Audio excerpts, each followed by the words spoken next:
আমি জানি না আজ কি হবে, আর আমি এটাও জানি না যে আপনাকে কেনই বা আমি এই কথাগুলো বলছি। আপনার কেসের সঙ্গে আমার জীবনের কেসের কোনো মিলও নেই।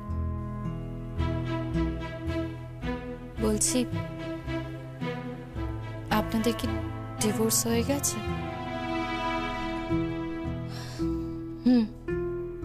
অনেকদিন ডিভোর্স হয়ে গেছে, কিন্তু ওর পরিবারের সাথে এখনো আমার যোগাযোগ আছে, আর আমার পরিবারের সাথে ওর যোগাযোগ আছে। অদ্ভুতভাবে আমার পরিবারের লোকজন ওকে খুব পছন্দ করে, আর ওর পরিবারের লোকজন আমায় খুব পছন্দ করে। ওর বাড়িতে কোনো অনুষ্ঠান হলে আমাকে ছাড়া হবে না, আমার বাড়িতে কোনো অনুষ্ঠান হলে ওকে ছাড়া হবে না। শুধু আমরা একে অপরের থেকে বিচ্ছিন্ন হয়ে গেছি, কিন্তু আমাদের পরিবারের থেকে বিচ্ছিন্ন হতে পারিনি। খারাপ লাগছে শুনে। কেন জানি না,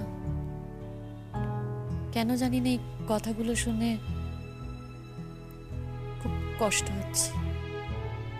কষ্ট হয়, আমারও মাঝে মাঝে কষ্ট হয়। আচ্ছা,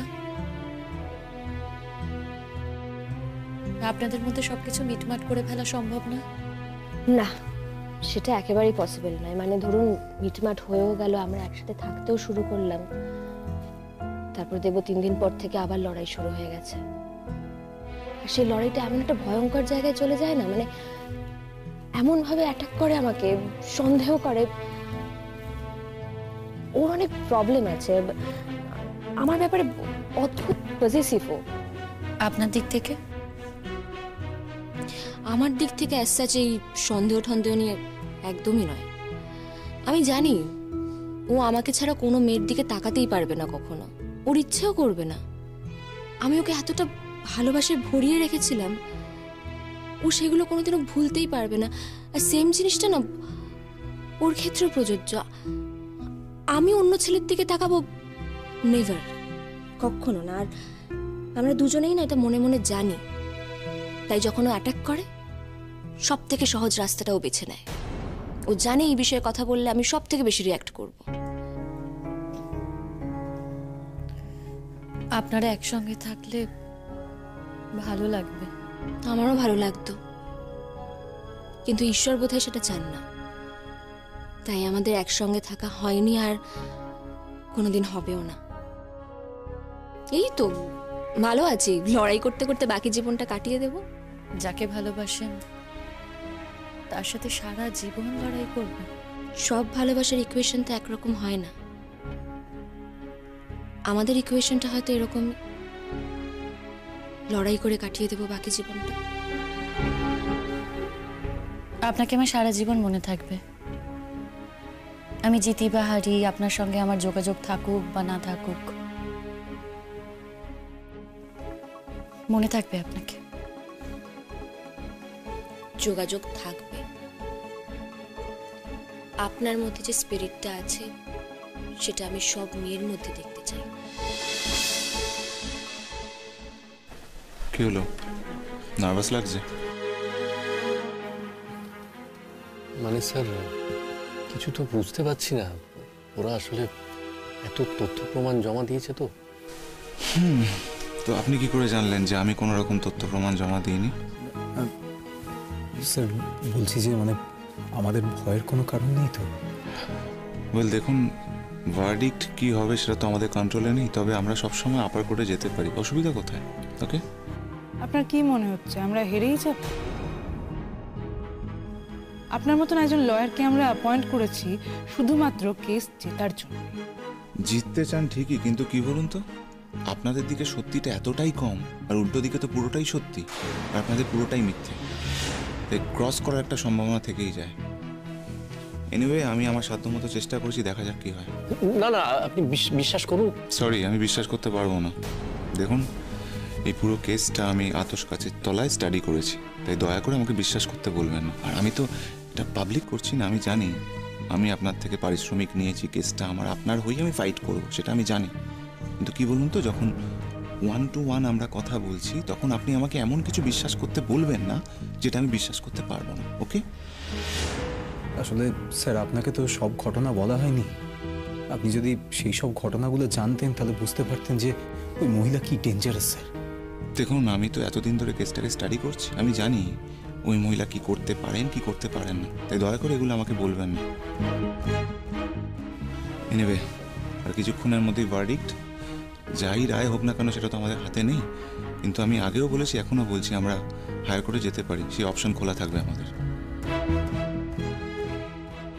যদি আপনারা মনে করেন আমাকে এনগেজ করবেন বলবেন সেক্ষেত্রে। আপনার উপরেই তো আমাদের যত ভরসা, আপনি ছাড়া আমাদের কে আছে বলুন।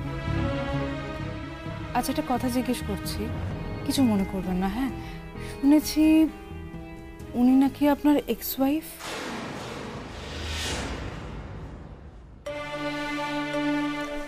আপনি একেবারে আমার পার্সোনাল জায়গায় চলে যাচ্ছেন কেন? হ্যাঁ, কেন চলে যাচ্ছেন? না, আসলে সবাই বলা বলি করছিল যে আপনি নাকি অনেক সময় ওনাকে জিতিয়ে দেওয়ার জন্য। আপনি কিন্তু মারাত্মক অভিযোগ করছেন। হ্যাঁ, এর ফল কিন্তু খুব খারাপ হতে পারে, এটা আপনাকে বলে দিচ্ছি আমি। না স্যার, তুমি চুপ করো না। কোথায় কোন ব্যাপারে কথা বলতে হয় সেটা তুমি জানো না? সব ব্যাপারে কথা বলো কেন? এটা কমন সেন্স নেই? এটা তো ওনার ব্যক্তিগত ব্যাপার। তুমি জানো না এখানে আমরা কি ব্যাপার নিয়ে কথা বলছি? ব্যক্তিগত ব্যাপার বলে তো কথাটা বলছি, লোকজন যা বলছে সেটাই বলছি। আরে বাবা, এত এত টাকা পয়সা খরচা করার পর আমাদের যদি মানহানি হয়, আমরা যদি কেসটা হেরে যাই, তখন কি হবে? আমার চাকরি যদি চলে যায় তখন কি হবে বলুন তো? আপনি মার্ডার করার চেষ্টা করবেন, অন্য একজন নির্দোষকে সেই কেসে ফাঁসাবেন, আপনার কোনো শাস্তি হবে না, সে তো হয় না। মাথায় রাখবেন, আমি আপনাদেরকে ডিফেন্ড করছি বলে, আদারওয়াইজ আপনাদের প্রত্যেকের অনেক বেশি শাস্তি হতো। ওকে? কিন্তু দেখবেন অনেক শাস্তিটা কমের উপর দিয়ে যাবে। আপনি এখন স্বপ্ন দেখছেন যে মহিলা নির্দোষ, তাকে আপনি ফাঁসাবেন, তার শাস্তি হবে। আপনি কি ভাবছেন পুলিশ হাত গুটিয়ে বসে আছে? আপনি কি জানেন পুলিশ আপনাদের বাড়িতে গেছে, এনকোয়ারি করেছে, অনেক তথ্য প্রমাণ পেয়েছে? জানেন নাকি না জানার ভান করছেন, নাকি গুরুত্ব দিচ্ছেন না? ভাবছেন যে আমার কাঁধে বন্দুক রেখে কেসটা জিতে যাবেন, তাই তো? শুনুন, কিছু কিছু জিনিসের দাম জীবনে দিতে হয়। ওকে? এনিওয়ে, আপনার সাথে এসব কথা বলে সময় নষ্ট করার কোনো মানে হয় না। একটু পরেই ভার্ডিক্ট দেবেন বিচারক, মন দিয়ে সেটা শুনুন। আর হ্যাঁ, আপনাদের যদি মনে হয় যে এই কেসটার সাথে আমি ব্যক্তিগতভাবে যুক্ত আছি, তাই এই কেসটার আমি মান্যতা করতে পারিনি, গুরুত্ব দিতে পারিনি, তাহলে ইটস মাই হাম্বেল রিকোয়েস্ট, আপনারা অন্য কোনো লয়ার দেখে নিন। স্যার কি বলছেন স্যার? স্যার, আপনি আমাদের ভরসা স্যার, আপনাকে ছাড়া আমরা কোথাও যাব। দেখুন, আমাকে ভরসা করলেই যে আমি সব কিছু করে দিতে পারবো সেটা তো নয় না, সব কিছু আমার হাতে নেই। স্যার, এখন তো তর্ক করার সময় নয়। মানে আমরা আপনার সঙ্গে তর্ক করছিও না, আমরা শুধু এই ঝামেলার থেকে বেরোতে চাই, আমরা বাঁচতে চাই এটার থেকে। স্যার দেখুন, আপনাদের বাঁচানো আমার সাধ্য নয়। আপনারা অপরাধ করবেন আর এসে তারপর হাতে পায়ে ধরবেন বাঁচানোর জন্য, সেটা সম্ভব নয়। একটু অপেক্ষা করুন, একটু পরেই বুঝতে পারবেন কি হবে। ভার্ডিক্ট দেবেন উনি, ওয়েট করুন।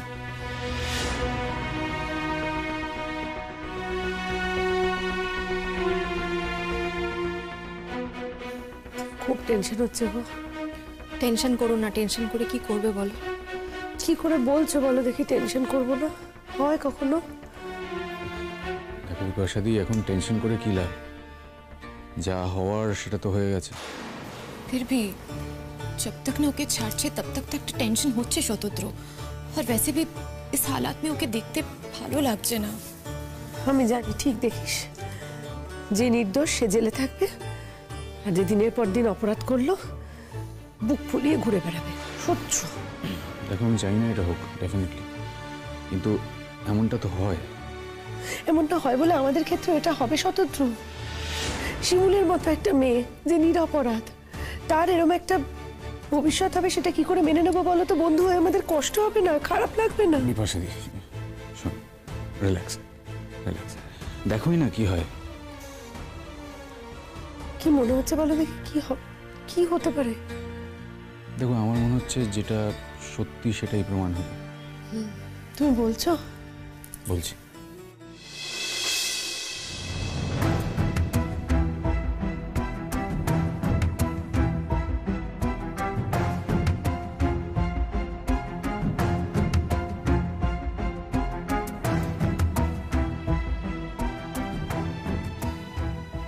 একদম ভয় পাবেন না, এটাই বলতে এসেছিলাম।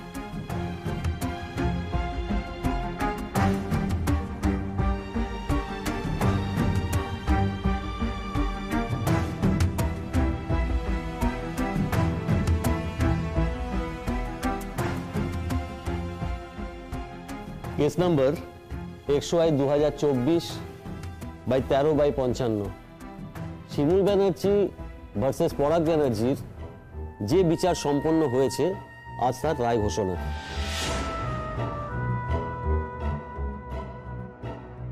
উভয় পক্ষের উকিলের যে সাক্ষ্য প্রমাণাদি আদালতের সামনে পেশ করা হয়েছে এবং ইনভেস্টিগেটিং অফিসার তার তদন্তে যেসব প্রমাণাদি কোর্টের কাছে দাখিল করেছেন তাতে শিমুল ব্যানার্জিকে দোষী প্রমাণিত করা সম্ভব হয়নি।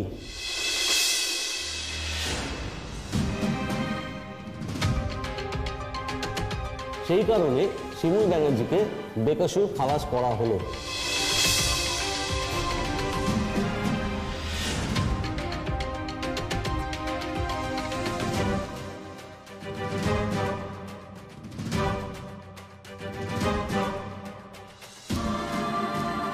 এই কেসে পরাগ ব্যানার্জিকে হত্যার চেষ্টার অপরাধে প্রতীক্ষা ব্যানার্জিকে 1 বছরের সশ্রম কারাদণ্ড দেওয়া হলো।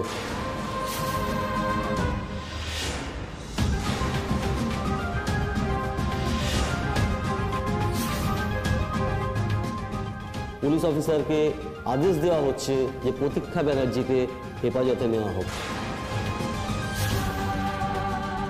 বেশ হয়েছে, ঠিক হয়েছে, সত্যের জয় হয়েছে সুচরিতা দি, সত্যের জয় হয়েছে।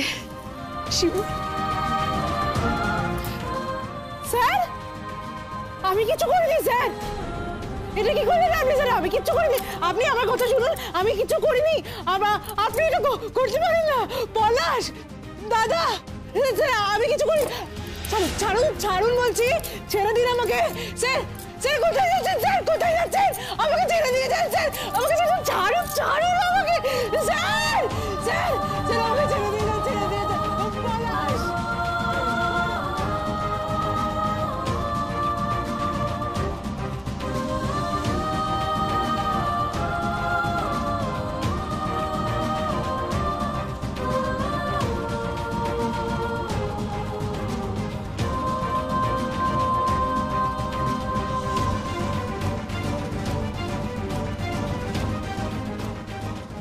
শিমুল,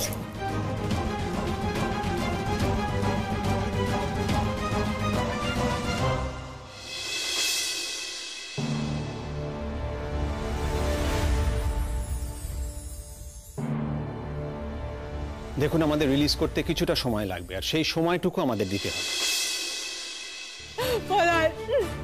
পলাশ, আমি কিচ্ছু করিনি, আমার কথা বিশ্বাস করো, আমি কিচ্ছু জানি না। প্রতীক্ষা তুমি চিন্তা করো না, আমরা হায়ার কোর্টে যাবো। দেখো তোমাকে ঠিক ছাড়িয়ে আনবো আমরা, তুমি চিন্তা করো না। এই মহিলা আমাকে ফাঁসি দিল পলাশ। পলাশ আমি কিছু করিনি পলাশ। আমি তো তোমাকে বলছি এই কোর্টই তো শেষ নয়, আমরা হায়ার কোর্টে যাবো, এরপর তোমাকে ঠিক ছাড়িয়ে আনবো। তুমি তুমি তুমি চিন্তা করো না প্রতীক্ষা, আমি তোমাকে বলছি। পলাশ আমার চাকরি, পলাশ আমি যেভাবে থাকতে পারবো না পলাশ।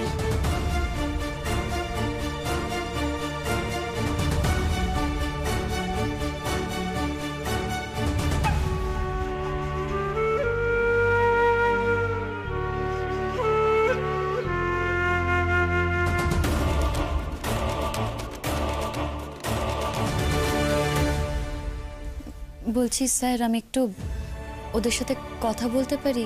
একটু সময় লাগবে। হ্যাঁ, অফিসিয়ালিতে আপনি ছাড়া পেয়ে গেছেন, আপনি কথা বলতেই পারেন, কিন্তু আপনার তো একটা রিলিজের ব্যাপার রয়েছে, আর সেখানে একটা প্রসিডিওর রয়েছে, আর তার জন্য কিন্তু বেশ কিছুটা সময় লাগবে।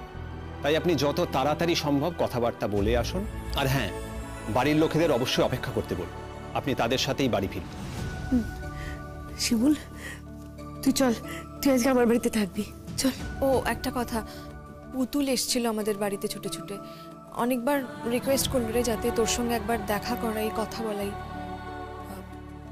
আরেকটা কথা শুনলে তুই খুশি হবি, পুতুলের মাস্টার মশাই পুতুলকে বিয়ে করতে চেয়েছেন।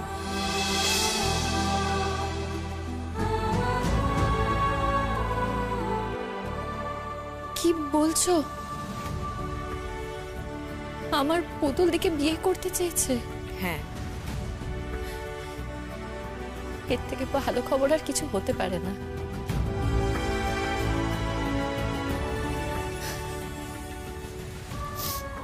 বিপাশাদি, বলো। বলছি তোমাদের সাথে একটু পরে কথা বলি গো। সত্যি কথা বলতে কি বড্ড ক্লান্ত লাগছে। थकान हवारी तो को था, इतना सब कुछ जो सहा तुमने। वैसे मैंने बोला था ना कि सच का ही जीत হবে, देखले वही হলো।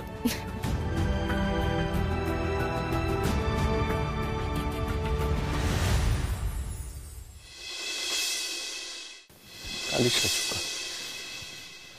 সব ঠিক হয়ে যাবে পলাশ, সব ঠিক হয়ে যাবে, দেখিস। কিচ্ছু ঠিক হবে না। তোর বউয়ের জন্য আমার জীবনটা শেষ হয়ে গেল।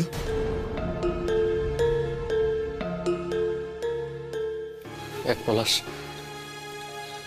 আমি সত্যি বুঝতে পারছি না আমি কি বলবো।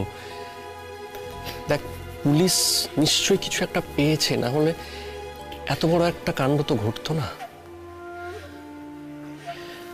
আর আমার বদ্ধমূল ধারণা শিমুল এই কাজটা করতে পারে না রে, না, করতে পারে না। দেখ, আমি মানুষটা হয়তো খারাপ হতে পারি, কিন্তু আমি মনে মনে এটা বিশ্বাস করি যে শিমুল এটা করতে পারে না। ভালো খারাপের তফাৎটা আমি বুঝি পলাশ, এই কাজটা শিমুল করতে পারে না রে। তার মানে তুই কি বলতে চাইছিস? এই কাজটা আমার বউ করেছে? তুই এটাই বলতে চাইছিস? না, শোন, আমি তো দেখিনি, আমি কি করে বলবো যে এটা প্রতীক্ষাই করেছে। কিন্তু এই কথাটা আমি বলতে পারি যে শিমুল এই কাজটা করতে পারে না। হ্যাঁ, বুঝেছি। শিমুল এখন ছাড়া পেয়ে গেছে। তো তোর তো এখন শিমুলকে হাতে রাখতে হবে। কি বললি? হাতে রাখতে হবে? পলাশ, আমি হাতে রাখতে চাইলেই শিমুল যে আমার হাতে থাকবে এরকমটা তো নয়, একেবারেই নয়। কি জানিস তো, যারা ওকে চেনে বোঝে, কাছ থেকে জানে, তারা খুব ভালো করে জানে ও এরকম নেই নয়। দেখ, আমার অন্তরে কিন্তু আমি বরাবরই এটা বিশ্বাস করেছি। আমি মুখে যাই বলি না কেন, ভেতরে ভেতরে বিশ্বাস করেছি যে এত বড় একটা অন্যায় শিমুল কখনো করতে পারে না। সেই তোর বউ তো সাধু, একেবারে সাধু তোর বউ। এইভাবে কেন বলছিস তুই কথাটা? হ্যাঁ, দেখ, প্রতীক্ষা যে জেলে যাচ্ছে এটা কি আমারও ভালো লাগছে? লাগছে না তো। কিন্তু প্রতীক্ষা এরকম একটা কাজ করতে গেল কেন করতে গেল? কি তার মানে তুই ধরেই নিয়েছিস যে এই অপরাধটা আমার বউই করেছে? আর কে করতে পারে পলাশ? দেখ, তুই এই কাজটা করিস না, তুই আমার ভাই, তুই নিশ্চয়ই তোর দাদাকে মারতে চাইবি না। শিমুল সে কাজটা করেনি, সেটা আজকে এখানে প্রমাণ হয়ে গেল। কে বাকি থাকছে? আমার মা নিশ্চয়ই তার ছেলেকে মারবে না পলাশ। আর আমার দিদি, তার কথা আসছেই না, তার কারণ তার সে ক্ষমতাই নেই, আর তার সে ইচ্ছেটাও হবে না, তাই না? তার মানে আমার বউই একমাত্র অপরাধী, তাই তো? হ্যাঁ, তুই ভুলে যাচ্ছিস যখন শিমুলকে মারার প্ল্যানিং হয়েছিল, ওকে বিষ খাওয়ানোর প্ল্যানিংটা হয়েছিল, তখন কিন্তু প্রতীক্ষারই ইনিশিয়েটিভ ছিল। ভুলে যাস না যে একবার এই কাজ করতে পারে সে কিন্তু বারবার পারে।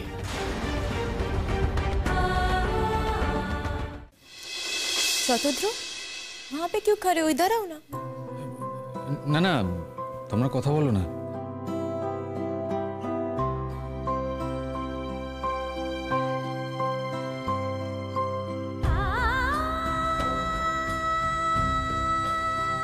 আমি জানি তুই না থাকলে এসব সম্ভব হতো না। সারা জীবন আমাকে জেলে পচে মরতে হতো।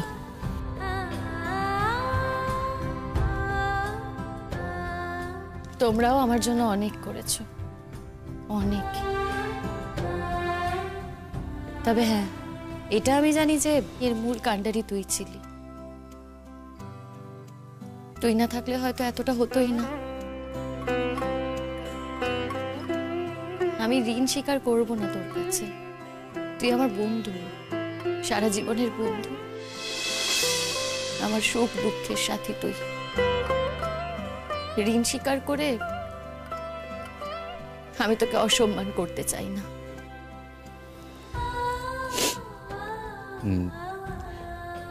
তোর কাছে আজ কিছু চাইব। বল। নিজের জন্য নয়, তোর জন্যই। শিমুল, এবার একটু নিজের কথা ভাব। মানে তুই যদি আমাকে নিজের জীবনে বন্ধু হিসেবে না রাখতে চাস, ইটস ফাইন, ইটস ওকে, কিন্তু ওই বাড়িতে আর ফিরে যাস না। আবার নতুন করে কোনো ঝামেলায় জড়িয়ে পড়তে পারিস। না না, ওই বাড়িতে যাওয়ার কোনো বিষয় নেই। আর কেন যাব বলতো? পুতুলদির বিয়ে ঠিক হয়ে গেছে, ব্যাস। আমার তো আর কোনো কমিটমেন্ট নেই, ওইটুকুই যা কমিটমেন্ট ছিল। আর যাওয়ার কোনো প্রশ্নই উঠছে না। দেখি আজকের দিনটা বিপাশাদির বাড়ি গিয়ে একটু বিশ্রাম নেব, তারপর না হয় ভাববো। আর সেই ভাবনার মধ্যে কোথাও একটা আমি থাকলে আমি খুশি হব, ধন্য হব। তোকে বাদ দিয়ে এখন কোনো ভাবনাই আমি ভাবতে পারবো না।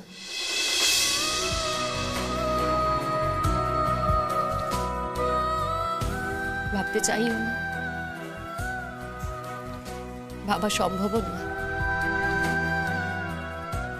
এটাই লাখ কথার এক কথা।